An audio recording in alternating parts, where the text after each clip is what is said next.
Accommodations for this interview were provided by the Frak Center at Lakeside and Prospect Park. We thank them for their hospitality.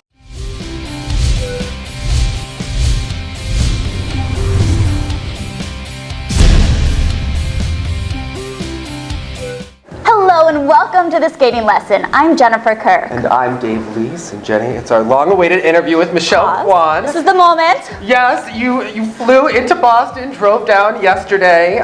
Thanks to my friend Dave Bria, we found the Frak Center at Lakeside. Yes, we would like to thank them for the accommodations. This has been wonderful. But yeah, difficult to find it this morning. So excited to talk to Michelle. kept saying South Lake Drive. I don't know where that was. Jenny was in a roundabout, going around and around.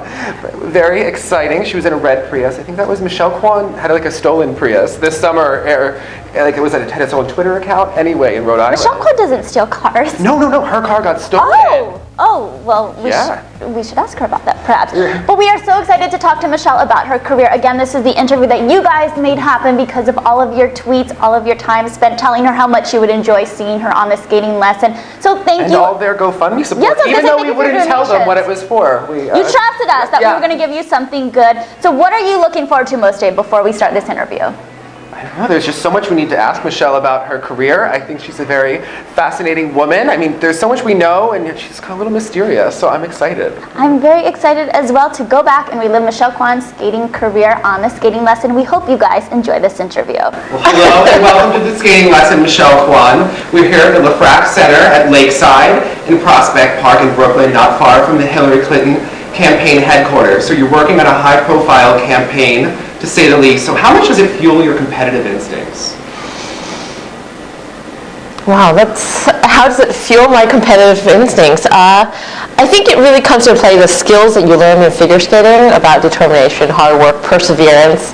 I think the schedule itself is kind of what was like training for the Olympic Games, the World Championships. You wake up in the morning determined, you have a set of goals, you're organized, and you're just at it, and you're just taking one thing at a time. And then before you know, it's like 7 o'clock at night, and you're like, where did I go? Because I remember training for the Olympics, and it was like, I knew exactly what I was eating. 8 o'clock, I got up and had breakfast, and then I was stretching at 9:30, 10 o'clock on the ice, and then I cooled down, and then, it was like that kind of schedule. And I feel like on the campaign, you have to make sure that you're eating healthy and you're taking care of yourself, but you're also kind of checking the boxes as you do as a competitor. Mm-hmm. And that routine stays the same. Exactly. Well, as public as your life has been, you're a relatively private person. So where did your love for politics come? I mean, was it that Sunday morning before the Nationals exhibition? Were you watching Meet the Press? I mean, did you have that bug back then? When did it start?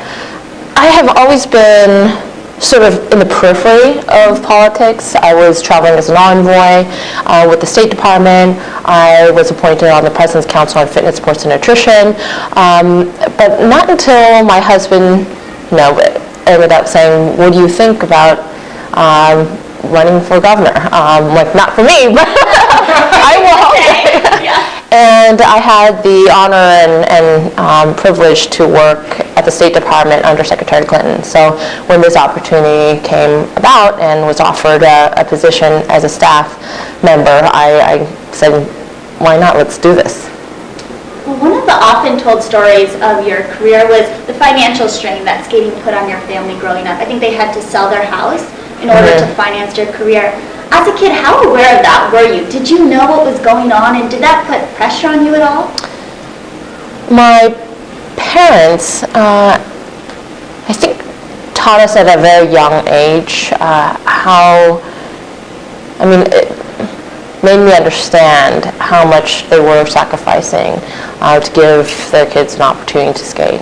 And it wasn't just me, it was my sister and my brother. My brother, although wasn't, lacing up the skates, he was playing tennis, he was in football, piano lessons, all these kind of, what you would say, just a very, very opportunity. And I remember one time my father saw me and I was playing around, I was a little late, and my coach was waiting for me. Yeah, not a, yeah, As a coach, that's not okay. And this was probably 5:45 in the morning, And this is like my parents juggling 5 different jobs to put food on the table, to have the skating lessons, which was so expensive. And I think sessions were about $15, $20. No. About, I'm older than you are. No, not even $10. I wouldn't say $5.50. Still. But then you multiply that with like 2 skaters, and then the actual lesson itself was like $25 for 30 minutes, which is really cheap now, right? But I think my father said, well, I could give you, what, $25, like $30.50 if you don't skate. And then I could stay home, I can sleep, and to a kid, having that $30.50, in my hands, I said, wow, my parents are working so hard to make this happen. And it was sort of a reality. I said, I need to make the best of it. And so I think from that moment on, I was never late. At least I don't think so. I'll just say that. Well, I remember reading an issue of Sports Illustrated for Kids when I was very young, and there was a Michelle Kwan profile under Hot Shots of the Month. And it was excited there was a figure skater in the magazine because I was pretending to like real sports. So what struck me is that you mentioned wanting to go to 4 Olympic Games when you were about 12 years old and wanting to win multiple gold medals. And later you talk about wanting to leave a legacy behind. These aren't idle statements. Now you're in politics doing big things. So where does that ambition come from? Is it being the younger sibling? I mean, what drove that at such a young age? It's funny, I forgot about that little snippet. That was like my first in a magazine. Yeah, I was like, I think my parents have like 10 copies of that still. We've been to the Michelle Kwan trophy room. Yeah. They've kept everything, and it's everywhere, and it's all in the storage. Every little sort of magazine, they cut it out, they laminate it. Also It's for your amazing. kids too, because you can show them. Yeah, and I think at that age, I was also working with Irina Rodnina, going to 3 Olympic Games, and said, 3, I want to go to 4. And I was like doing the number. I think I was doing the number. I'm like, if I make it to my first one in Lillehammer, I can, and then I think that was what I was quoted in that Sports Illustrated. However, the legacy or like being a legend, I don't think that was like a goal. It was more like I want to keep going. I want to pursue sort of not the medals itself, but to be able to have that longevity in skating. Well, it's the 94 Worlds. You're in 11th after the short, and the entire country's hopes were on you to place in the top 10 because Nicole Bobek didn't make it out of the qualifying round. So there are many teenagers who would have gone out and bombed. How much pressure did you feel, and did you enjoy that, and kind of all the eyes being on you? It was really like a 2-hour Michelle Kwan documentary on NBC. You were the one. You were the American lady there. Your dad was putting you to bed, you did the broadcast. We saw everything. Wow, I remember being 11th in the short, and to me it wasn't so much the pressure of being top 10, it was more the pressure of delivering a really good performance, knowing that I was the only one and everybody was relying on me. That sense of burden is, it's a lot of pressure for somebody so young, but at the same time I think any performance, you have that pressure, like I want to do clean and I have to, it's like, regionals, and it's, I have to. That is like, I have to. It's the But that's the thing, it's like, I know at that point I was comfortable saying, at most, I'll make 1 or 2 mistakes, at most. And doing clean performance was probably a 75% chance. And so my chances, my odds were good. And I just went out there and remember going like, okay, turn it on, let's go, come on. Well, you did turn it on, and then by 15, your career was a family business. Looking back at it now, because I've done this with my career, do you realize the magnitude of that? I mean, at the time, did you understand? Most 15-year-olds, maybe they're getting ready for college in the back of their mind. You're competing, you're touring around the world. Did you realize how big that was? I think like you, I didn't realize until... Now that you look back. Yeah, now that I look back and going, wow, at 15... How did I do that?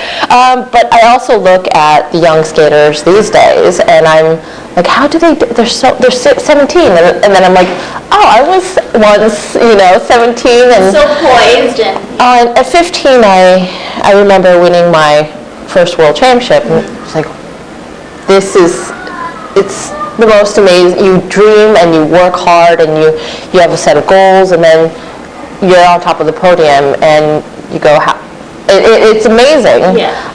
And when people ask, in your wildest dream, did you ever think that you would, actually, I dreamt it, I envisioned it, so I'm not surprised. The word surprise is not a... But that it actually is there. It's kind of like, oh, it's happening. And you look back and you just think of all the steps that it took to actually get you there. And I think that's one of the greatest lessons in sports, is that you have a set of goals and it's very clear.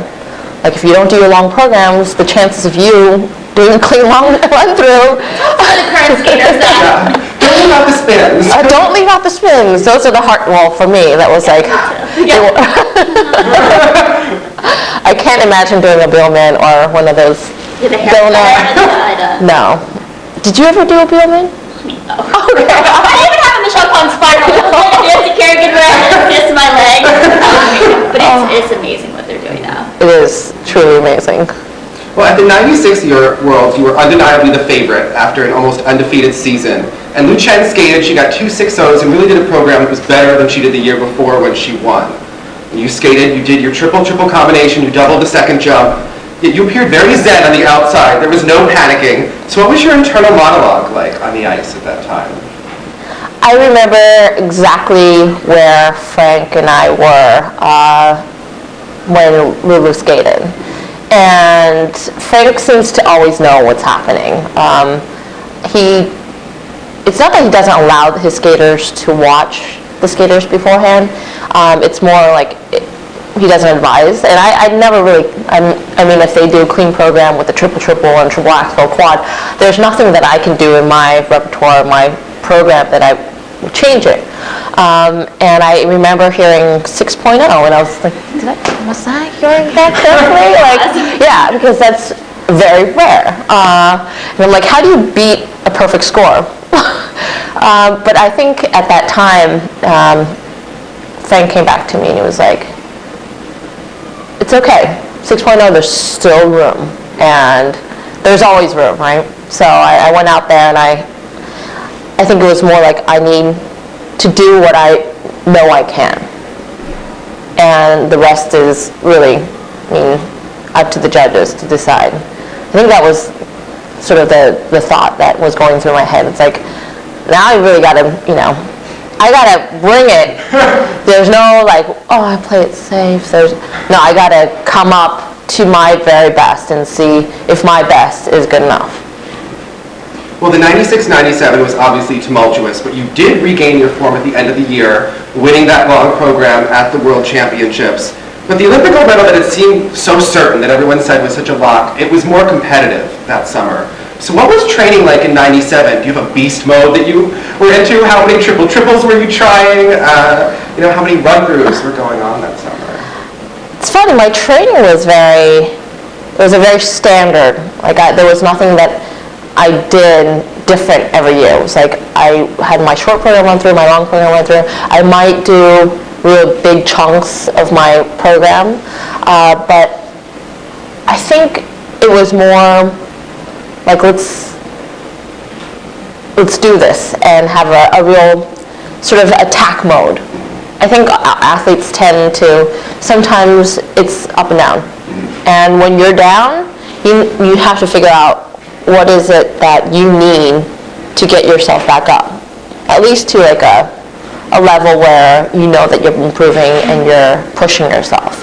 Because when you're down here and the worst nightmare, I think, for athletes is that when they're like cruising, and they're cruising on the wrong speed, that's not gas. And it takes sometimes 3 months to realize I'm not on the right path. And I think throughout that season, there was times where I was cruising at a lower speed than I should have been. And it takes you 3 months to realize, until you're a more seasoned athlete, you kind of know exactly when you Your did. eighth title, yeah. Just throw that in there. So it was a normal training at that. Yeah. Well, talk about it being normal, and then you break your toe. So what sort of off-ice training were you doing? Because when you showed up at Nationals, I remember I was a novice, came to see, and your practices weren't so great there, but you turned it on for those performances. So what were you doing off the ice to get yourself ready for that? It was a very strange experience because I was like, I've never had pain before, I've never had an injury, and I feel good. It's just like, it's a very painful, like, A little like, yeah, a little, and then it got worse and worse until it got to a point where even when I was walking, it was painful. And the doctors couldn't find anything until like I actually got an MRI. Did they see a hairline fracture? Being in the boot was very frustrating. It was like I seeing all the skaters do 3 or 4 or 5 sessions, and you know that the competitors. this is your moment. It's coming up. It's not the time. Yeah, and I think at the time I said to myself, especially at Nationals where my practices and the warm-ups were not going really well, and my doctors were telling me, well, you need to skate 45 minutes. Like, do everything that I counted every triple jump. Like, I'm only able to do 4 triple lutzes, 1 triple toe per day. And I actually had not a little breakdown. I had a breakdown at the national championships. And I think what was the biggest takeaway was like, I looked at it and I said, well, I can call it quits now and just be like, that's it. This is too much for me to handle. And I can do that, or I can look at it like this is an opportunity, and I've been dreaming about this for my whole life. Well, at that point, 7 years, or wait, no, 12 years, my whole life. You're young and everything is. That I could just approach it in a positive way. This is what it is. This is what I have to deal with, and then give it my all. Give it my all.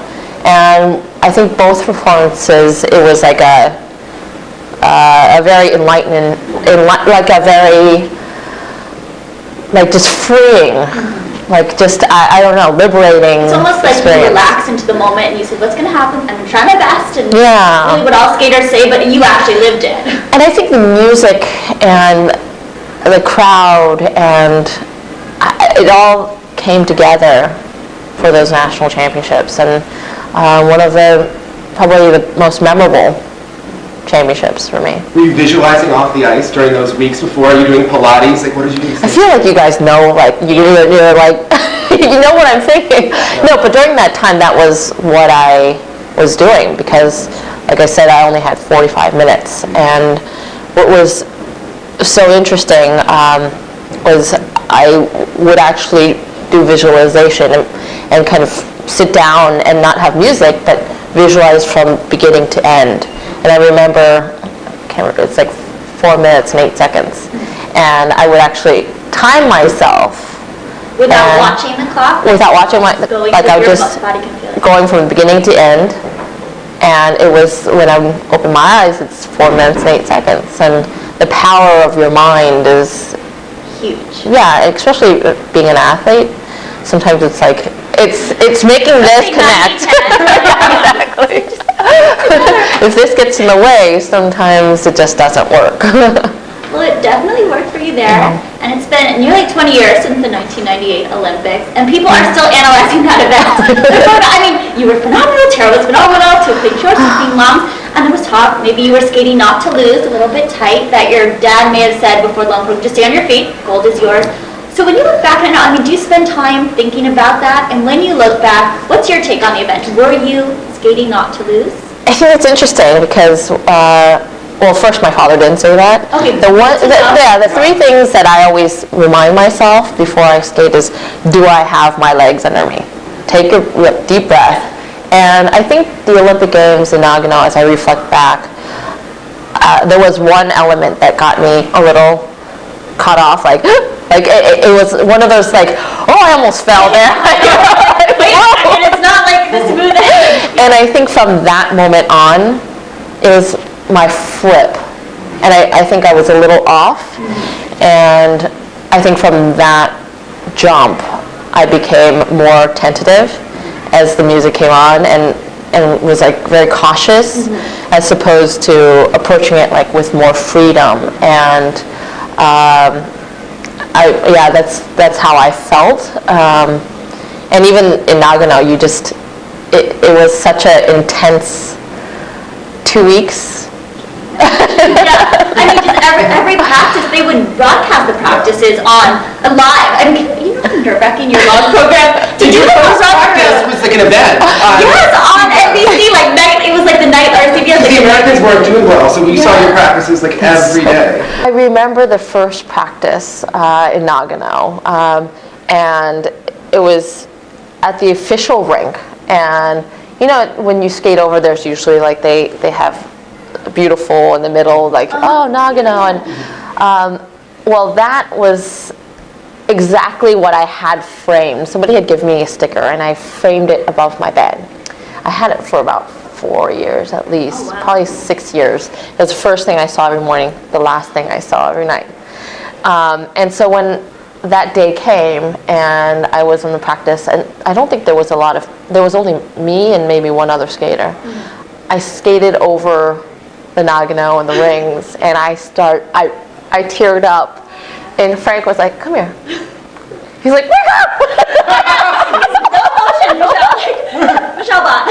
Oh, and I think it's one of those moments that I look back and I laugh, and yet it still brings tears to your eyes, because you know, here's somebody who had dreamt it, and it's one of those things that it's here, it's happening, and you kind of do have to wake up. There's a job to do. Yeah. Well, you did that job. Oh. Well, in '99, you had taken the Grand Prix off, you chopped off your hair, and you appeared to be skating with a new purpose in artistry and freedom. So after getting over the shock of the haircut, when you watch it back, it really is some of your best work. Dave, was that your shock, or was that? I was not He talks happy. about this, like it really affected his life. Yeah, it really affected my life. I wasn't happy. But now I think, edgy.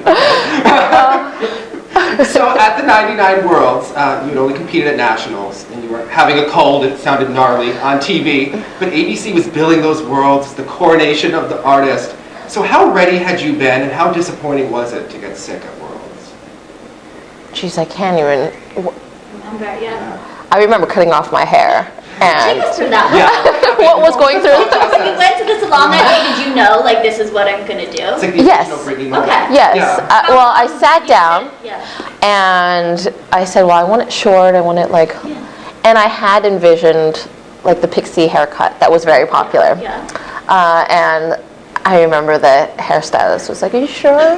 Then it made me question, like, "Am I sure?" Yeah. Then he cut it like short. Like a bob. Yeah, and I had it for about a week, and it was like a very unusual length. Where in skating, it's You can't, like wear half up, half down. yeah, because it was like falling down, and I went back and I said, let's try this, and I did, and it was very hard to maintain. It was not the right, and each time I cut it, it was very different.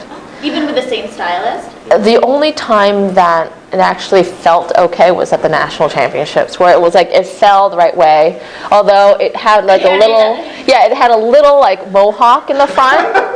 And I look back and I'm glad I did it, although it was a shock, especially for my brother. My brother did not like it. No, he did. He was like, I can't. Just I can't. The Christmas photo. Michelle got it.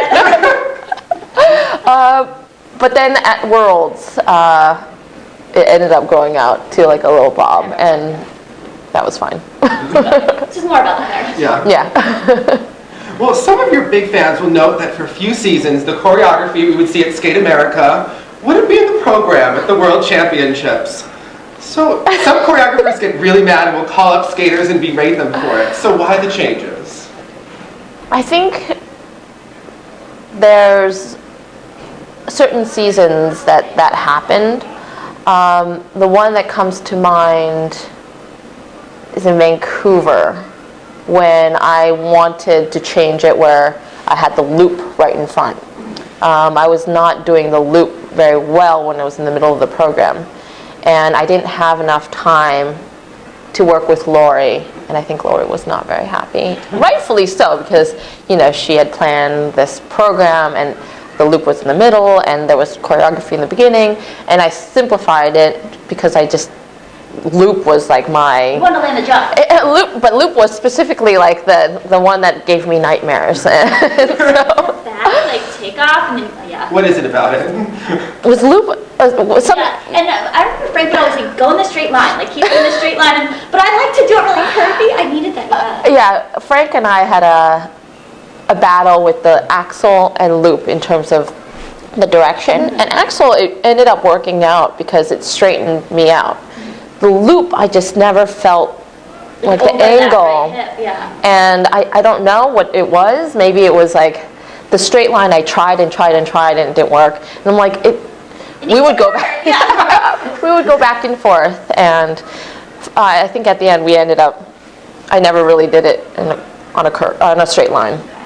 So it was more for the comfort, or the percentage of landing on a straight line was very. Yeah. Well, we've interviewed skaters, and they often talk about after an Olympic Games, it takes up to 2 years to kind of get back in form, just mentally, physically, whether it was a good competition or bad. So when did you feel like you were ready for 2002 after 1998? I approached 2003 very differently than any other year. I think it was more, I've got to do this for myself, and I know that I could do it, and I had like that feeling of, okay, I want to be in the best shape. But I spent more time working out and making sure that I was strong, and I spent less time on the ice, which was very unusual. And I think, first of all, I think it's interesting that the skater's saying 2 years. It's a long time. We always thought the whole world after the Olympics is going to be hard, but to get back into the rhythm of getting over something and then up for something else. I think it takes some time, especially after such a emotional and physical demanding 6 months of really like visualization, the training, the intensity, eating healthy, and like for that to all happen, and then it's that and it's natural. And it takes a long time, but 2 years quite I think the second time around was more difficult. In '98 I went straight into Worlds, and then the tour, and then '99 was hard to get back that desire to train those hours. I think that's it. I think it's like, how do you find that motivation to get back on the ice and train as hard as you did? And it's not an Olympic year.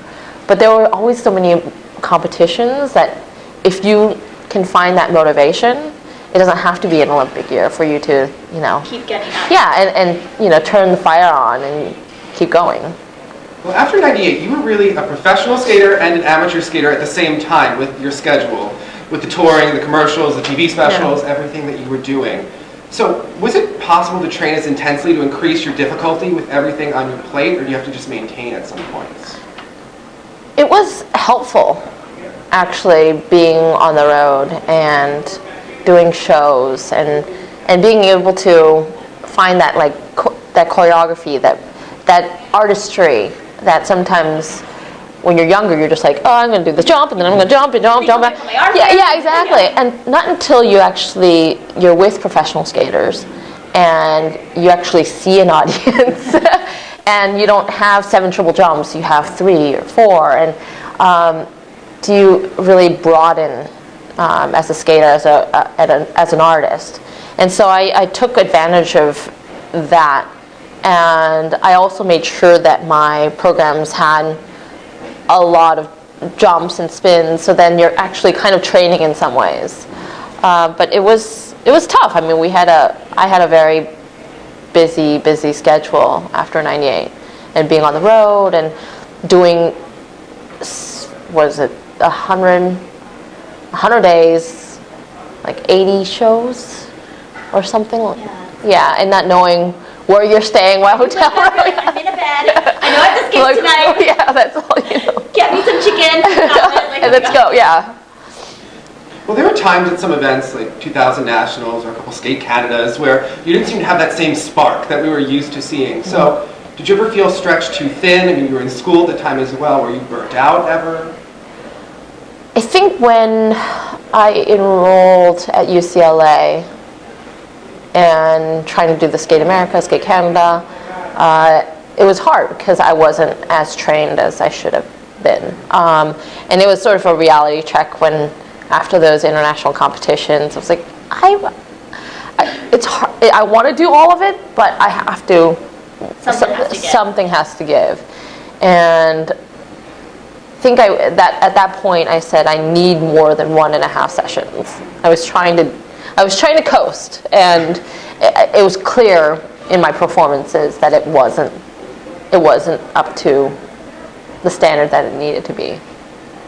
Well, in 2000 and 2001, your artistic marks were high, but they weren't Michelle Kwan high. Remember you said the 6.0s off the chart. And your international competitors, it seemed like their second mark was rising. So you worked with different choreographers, but it also seemed like the judges were rewarding you more when you went back to kind of Michelle Kwan staples, like the East of Eden. So did you feel at all like you were getting mixed messages from the judges? Like you're trying something new, yet you're getting such great marks when you go back to... So was it Nice, France in 2001? I remember the program that Christopher Dean choreographed, and it was very different. The red dress. Yeah, the red with the short hair. Yeah. So much. Beatles song. Yeah, and I enjoyed it. I never really thought about it as like so different, and so I felt it was special. I felt like it had that footwork, the music was, but I didn't feel like it wasn't me. Yeah. The long program, the Red Violin, I felt like that was what was calling. Like not everyone liked that music. I know a few skaters that were like, Michelle, just change your long program. They were just like, just put on a 4-minute something else music, and I said no. And still to this day, I'm like, no. If it's something that is your calling, or what makes you feel the music, yeah. And I felt like it was very haunting, and something that at the time I was like, I feel it. I really, that's my connection to it. And at the World Championships, I remember it just felt so right, and I'm glad I didn't listen to them. Well, in 2001 at the World Championships, you were always known for having kind of a script and sticking to it. One of the things that made you the best competitor of all time was that we knew what you were going to do going in. And during your warm-up for your long program there, you were doing triple south, triple loop in the 6-minute warm-up. And I think Peggy was saying that she thought maybe you would throw it in the program. You just ended up doing a triple south. Were you going to just throw it in? I was not going to throw it in. Yeah. And it was also a test. I was like, at that time, I remember it could be something that I do in the future, and it didn't feel consistent enough. And not under pressure, not when the music, when time comes, can you like rely on it? And it was The competitor. come on. Yeah. But when are you going to test it out? I mean, in the warm-up, you can actually test it out. Close, yeah. You're gonna, like the feeling in your Exactly. And so I think it was more my, like, I got to do this. I want to practice this. Yeah. Okay. Although Frank might say, put it in, I'd be like, I wasn't that curious. Yeah. Well, when you emerged for the 2001 Goodwill Games and that Masters Pro-Am event, there was a different vibe from you, and you were popping jumps, which was very unusual. So was the Olympic pressure creeping in? Were you just not as mentally as on as you usually were? The Goodwill Games is a time that was right after, I think it was summertime. It was like, it's a very unusual, like you're not really trained at that moment. You just got your program. I think that, I have no excuse for the popping. That, I think for all of us is the most frustrating thing, especially watching it and you're like, pop, like, what was that? Was it a try? Was it? Yeah. But it's also something becomes a habit. Oh yeah. And you know, it's one of those things that you start a habit and then continues and it gets worse and worse and worse. So I hope I nipped that as the season progressed. But Were you having a moment at the start of that? I probably was having a moment. Okay. Well, Frank is known for being more conservative in his approach, and that fall you were attempting triplettes, triple loops, and you seemed to be a little bit more aggressive than usual. So how would you say that your mind shifts had kind of shifted by that point?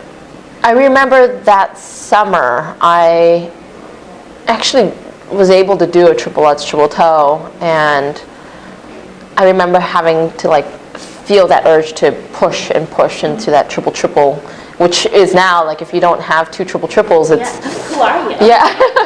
I think that season I felt the need, the urgency to do it, but it never became that consistent, which was frustrating. So at the time of your split, would you say that he was less aggressive than you wanted to be, or? When I look back, I don't remember Frank always saying you have to do triple triple. I remember the need to, and I felt that's especially with Irina Slutskaya and Tara. What was Tara? No, I think Sarah was doing the Sasha. salad. Sarah, Sasha had Lutz toe. Yeah, and so. You feel like, okay, well, what do I need? And I think in the summertime is when you actually need to push.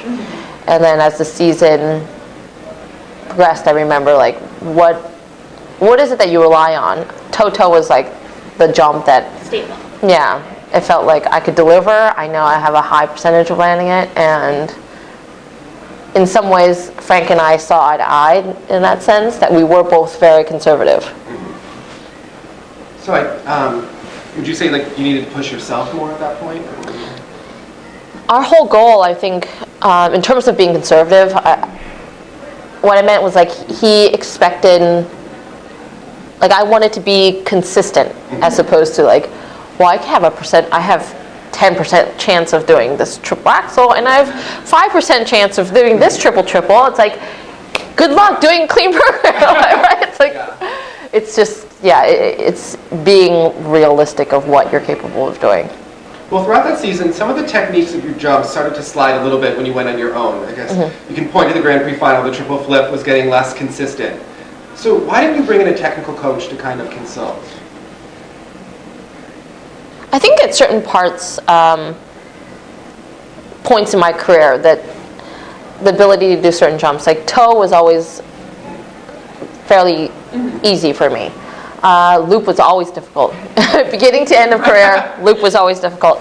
Saka was always basically the same. But I never felt like at one point, like I need a specific technical coach. I never even thought that was such a thing. Like that was...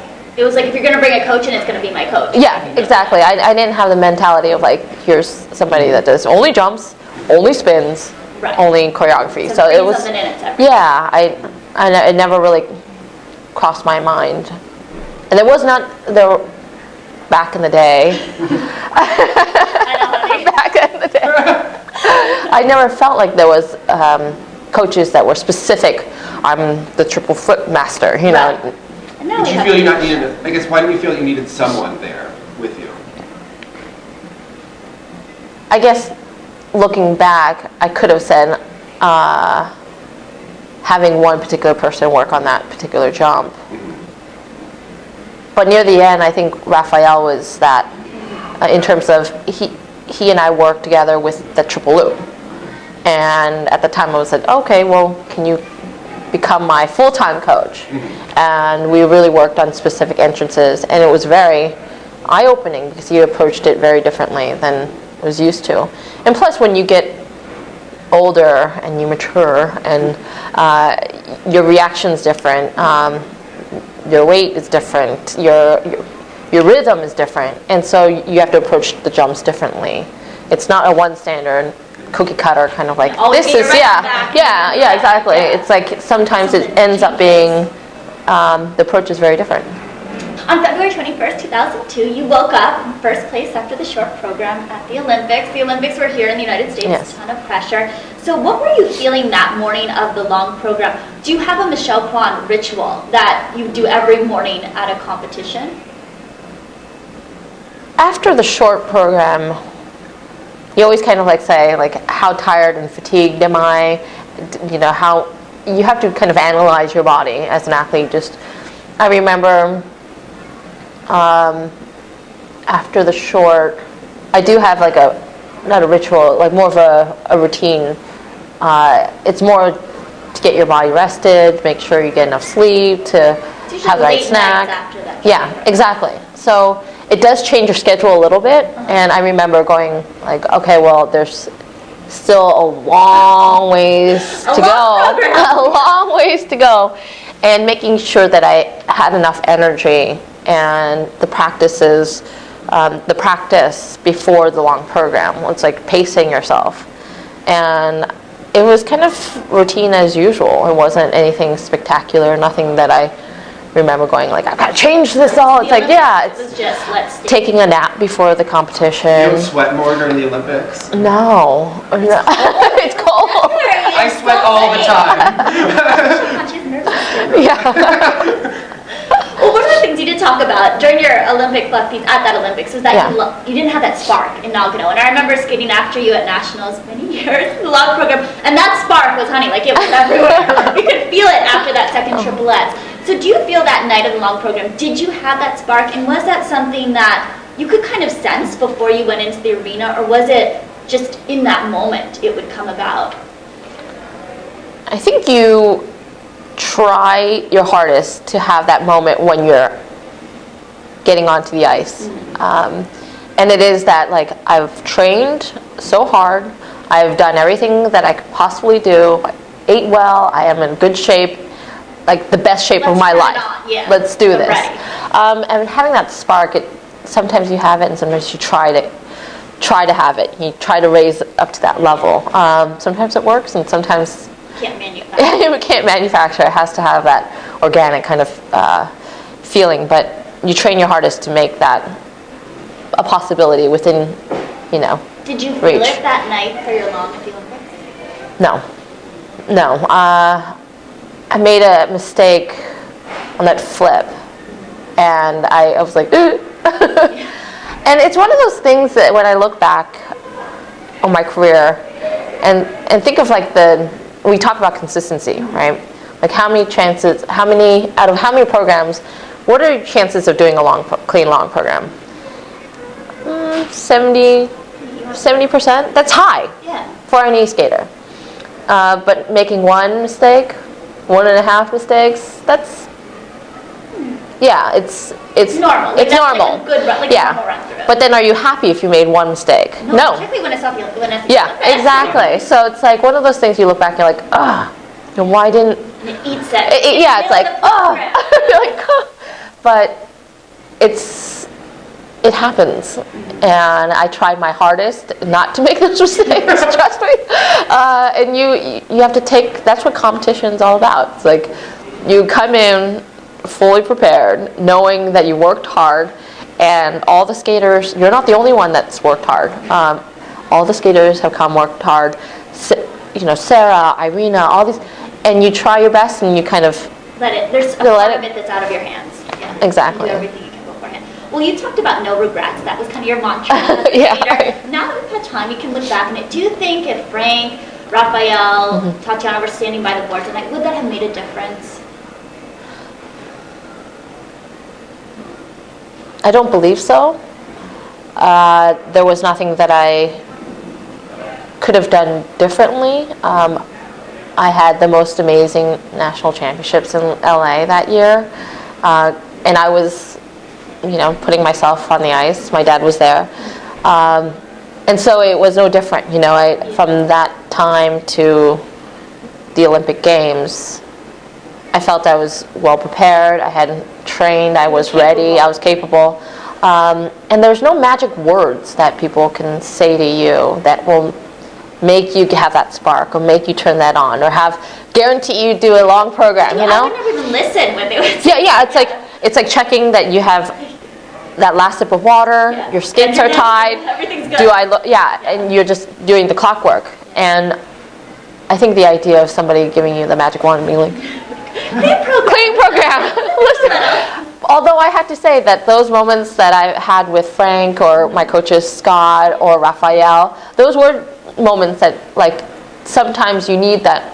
Yeah, you're like, somebody's like, check, look at my eyes, Michelle. That's Yeah. Well, you did choose to team up with Scott after that. So why did you choose him? And your skating looked very different with him. It was faster. You had more speed, more power. You looked more athletic and aggressive. So how did that all come about? That year was very different. I worked out a lot more. I spent more time, as I said, like off-ice training. And I was very strong. I was not more athletic, that's not the right word, but it's more, I was toned, I was lifting. I remember... With some arm muscles. also that six-pack. I remember like the champions photo. And you had like the oblique? Well, that year was I remember being in the best shape of my life that year. Even to a point where I was working out and there was parts of the season where it was mainly like heavy lifting. Then at the end of the season I was doing a lot of like jumps and like throw balls and like explosive kind of movements. And I'll never forget, I was doing a run through and did a triple flip and it was like probably like a foot higher. It felt like a foot higher, an inch higher. And I never felt so in control of that jump. And I don't know, that whole season was very unique in that sense. Long Lutz exit. It was all about that second Lutz man and just, And that was also the season that I would do a double run through just because I felt like it. Or Scott's like, yeah, if you want to do it over. I'm like, I made a mistake on that first, triple loop. Let's play and we run. Scott, because that wasn't the most customary choice that point. So that season was very unique because I did want to take some time off, and I didn't want anything to be too much pressure. So going into that season, it was like, let's just take a different approach to it. I wanted to sort of have that lighten the mood, and I think as I started to skate, I'm like, it'd be nice to have somebody. And I remember Scott, he's a friend, that I said, Scott, would you be willing to like help me out for the next couple of months? And so that became a lot longer, and it ended up being the right person at the right time because he was always so calm. And throughout that year, he was there and he was like observing. And if I needed something, I would skate over to him and he would be like, correct me here and there. But there was no pressure, there was no pushing, and I needed that. And it was the right approach at the right time. Your career was still your career and he was just kind of to help you. Guiding. He was very good at sensing what I was going through, either emotionally or physically, or if I just said, oh, what do you think about doing this program, and how to get the most out of me on certain days. Well, we recently visited Raphael, and he's a personality. We love him. We had so much fun with him that day. Yeah. So what did he bring to your skating? A different approach. He was very good, and I'm sure Ashley and Adam can talk about how he is in terms of working with him on certain technique entrances in and out of jumps. He is intense. He is passionate. He loves skating. He yells at Ashley. He yells, of course. He yelled at us. He yelled at you guys. What for? No. I think it was an absolute. He was an absolute delight to work with because he had that passion, and you might not be in a lesson. The way he teaches is interesting because you don't have like a 25-minute lesson. He's always there. He's always there if you need him. And when you're, not working hard or like, he'd be like, come on, what are you doing? And it was fun. Like he challenged you and he made it fun. And the environment was that year very special because I felt like everybody was working as a team and we were all, under his tutelage and just different and passionate, and he likes loves that figure group skating. approach. Yeah, he has a good energy about him that you could feel as a student, and it was one of those times where you're like, it was like a very unique experience. It was like kind of like ice castles all over again, from like the days when it was 94, 95. It had that energy throughout the rink. Well, in some interviews, you talk about your hip hurting as early as 2003. So how severe was that, and when did you start noticing the pain? I think my hip, I think it was a kind of a dominoes effect. I look back in my career, and I think 2002 is when I started to have some pain. And I think it was weakness in my hip. And I think that's why I started to work out, because finding a trainer, and I said, I need to strengthen this area, whether it's my obliques, whether it's my muscles, something is not right. And it was a slow, I think it was after 2003, after the season, where you're on tour, and you're on the road for 3 months, you're not in the best shape, then you get back into the season, and you go into like run-throughs, and you have a new program, and I think that's when it became more noticeable, because I started to push, and I was not in great shape, and it started to hurt more and more and more. And I think that became a gradual, like 2004, that season was good, and then the next season was when it was really noticeable that something was not right. Well, that summer after 2005 Worlds, you were performing your long program on tour and an exhibition that did not have the usual toe, lutz, double axel style order. And you were doing, triple flip, double toe, double toe. You were working it for those Olympics. So did you push yourself too hard that summer? No, maybe I didn't push hard enough. Because I think it was, oftentimes you don't have enough practice before the exhibition. Sometimes you have 6 minutes, if you're lucky. Sometimes You just arrive in the city and it's like, you had 2 days off, and like, oh boy, they weren't able to get the lights up, and now show's on. Yeah. And it could have been a number of things when you look back at it, but I think I could have been in better shape. You wouldn't get hurt, and who knows, it could have been a lot of So even though you reasons. were doing the harder elements on the ice, you're saying off the ice you could have. I think it was a combination. We never saw the So loop in the exhibition. never. Never. That was a pretty firm answer. But in the fall of 2005, how worried were you that your hip wasn't going to hold out? Because now you're training for the competitive season, it's the Olympic season. Yeah. I mean, when did that start to be that red light go off of maybe I'm not going to be able to make it? I think the red light was very clear to both Raphael and myself. It was pain. It was like, when you see those commercials like shooting pain, it was like radiating. Radiating. And time off was good for about 2 days. And then the pain would be the same pain. And I didn't know how to handle it, because there was like, okay, well, you need to stay off of it and take some rest. But even then, it would go back to what it was. So it was like hard to manage, and it was very clear that something was wrong, and I needed to do something, but what?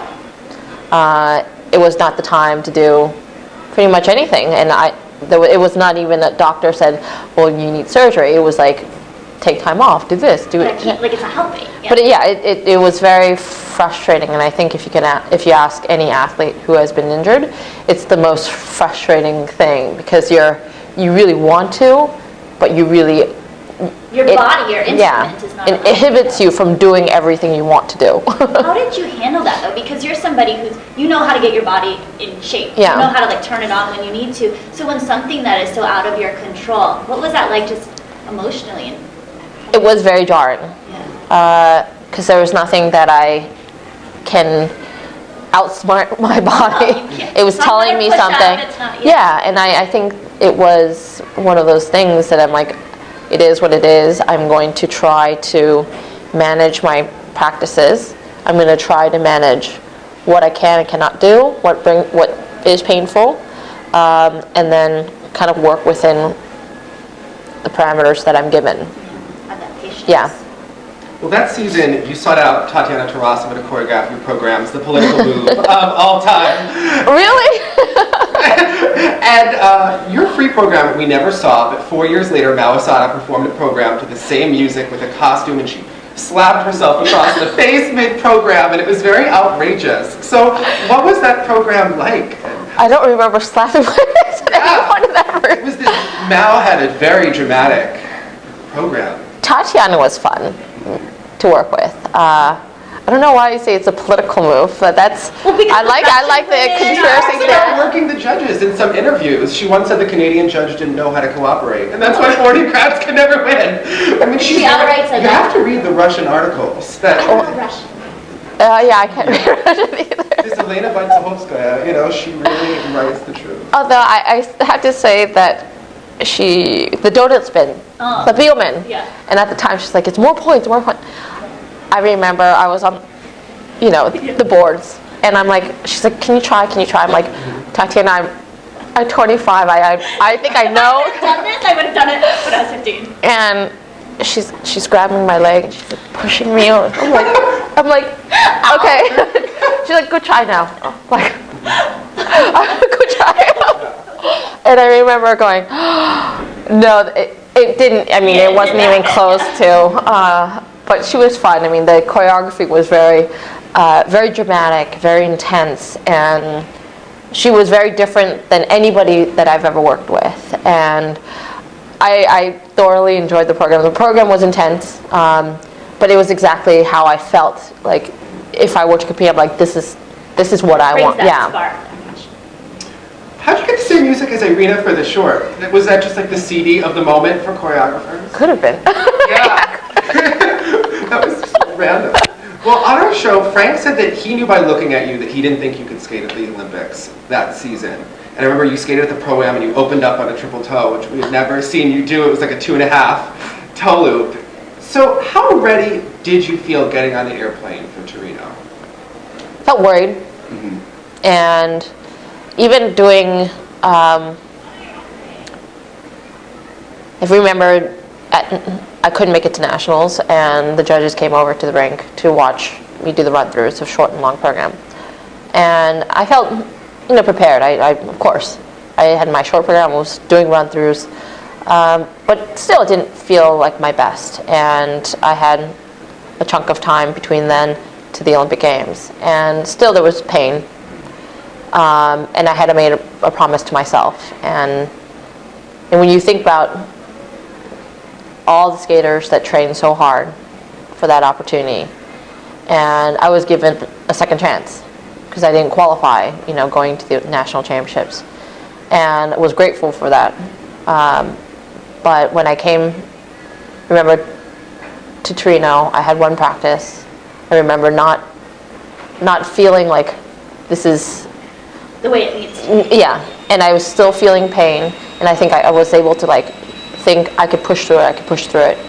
And after that, I remember being like, tweak my growing my area, and I said, this is not how it's supposed to be. It's not right. I'm not 100%. And it was a reality check that was probably the most difficult decision, but it had to be made. Is it something you made on your own? I mean, talk us through that. Were you doing that in your hotel room? Yeah, it was after the practice. It was something that I decided, and I had to share it. And it was my closest people, my circle of friends, and my team. And just it wasn't sad. It was just like, this has to be. Yeah. 2009, there were reports that you were working out, getting your jumps back, and that summer you skated a Una Kim's show, and the announcers say that Carmina Burana was to be your short program. So were you giving it one pipe dream, throwing the football one more time? Could have been. I remember 2009, I just finished. I had applied for grad school. kind of left all options open. I had some time and I said, you know what, I want to get back in shape. I want to see if I could do a triple Lutz. I want to get on my jumps back. And this is the time when I already taken off 3 years, like complete 3 years off. And No skating during college? a few times I would get on the ice because in Denver they have a beautiful rink where the Pioneers, the hockey team, trains, and it's just right there. And so I would skate once. I probably skated in total 10 times in those 3 years. But getting back, it was like that new, like, let's do this, exciting, let's try. And I had worked with Scott Brown, and I said, let's do like a exhibition program. Let's like, potentially it could be a short program if it were up to that. Like, let's just see. And gotten into grad school, and I said, well, the decision was very clear, because I was like, this is not, it's not right. It doesn't feel where I was like very excited to go to grad school. So the decision was very clear. It's like, I made the path, and I said, it's an option, but yeah, it was not something that I pondered over for too long. To wrap things up, I'm changing my question here. I have a couple rapid fire things for you. Okay. So what did this mean in a kiss and cry? You're doing it wrong, Dick. I'm sorry, just show us how to do it. Yeah. And then when I didn't, it was this, and then I had a ponytail. But then I didn't have a ponytail at one point, so it just ended up. What was that for? It was Ice Castle. It was a group of us that was, we were probably watching TV, and they said, well, when you finish competing in the kiss and cry, don't say hello to us, just do this. So it was just for everybody that I was training with at the time. Now, you had the red necklace forever. They said that you never took it off. I've had necklaces, they fall off. So was there more than one? What was the deal? No, there was only one. It never... Where is it now? Yeah. It's in the safe deposit. That is some strong thread. I know, right? So you had a really good, strong, like, white skate game, never the tights over the skates, except for 05, your last competition, Michelle. You did that. I did, yes. What was going on? What were you thinking? Was that a conscious choice? Well, Frank and I agreed. Like, he said skates should always be white. And he said, whenever you put the nude tights over your boots, it looks like your legs are awkwardly, like, it's like part of the ankle. Yeah, and it didn't work for me. It just didn't. And then that year was like, it was not that was it. It was the tights. So when you go, like last rapid fire one, when you go to pump yourself up, what are you listening to and what do you say to yourself before you get on the ice? I wasn't the athlete that had like music just blaring. No, I didn't. If I had music, it was always very calming and very. It was like the Tracy Chapman. It was like because you're already so intense and the atmosphere is like already so feels you needed like a downer a little bit. I needed that, and I think in skating it's not good to be like. I know the days when I was a little off was actually the days that actually felt good. So the training days where I'm like, I always made those careless mistakes. But when I was exactly, because I think when you're feeling good, you actually open up a lot more. And you leave room for mistakes, and you take things for granted. Whereas when you're a little tired, your legs are a little fatigued, you're actually more compact, and you're like, well, if I do something that's a little bit off, I don't have the energy to actually save the jump. Just like it has to fall right in where it needs to be. Yeah. Well, our last question: you are a legend in the sport. You're a legend for Stick Button. So going back when you watch all your broadcasts, your performances, what is the one thing that stands out that he said about you? I mean, do you have one moment where you have one comment he gave you? I think the most complimentary thing that Dick Button, he said a lot of nice things, but like... Because you needed that approval. That was a big deal. The layback, because it was never... the layback, I could never, I'm like, was that better, Dick? Was that better? And then when he was like, it was not even a compliment. It was like, yeah, that's all right. Like, it was kind of... It wasn't bad, so yeah. Yeah, exactly. He would always, the layback, even when I'm probably in the layback going like, I wonder what Dick's going to say about this. It's not like turned out, it's not like put the way it's supposed to be. But gotta love Dick, he's awesome. Coming on this skating lesson, this was so much fun reliving your career, taking some time out from the campaigns. We wish you the best of luck with everything. Thank you. It's nice to chat with you guys. You guys are so fun.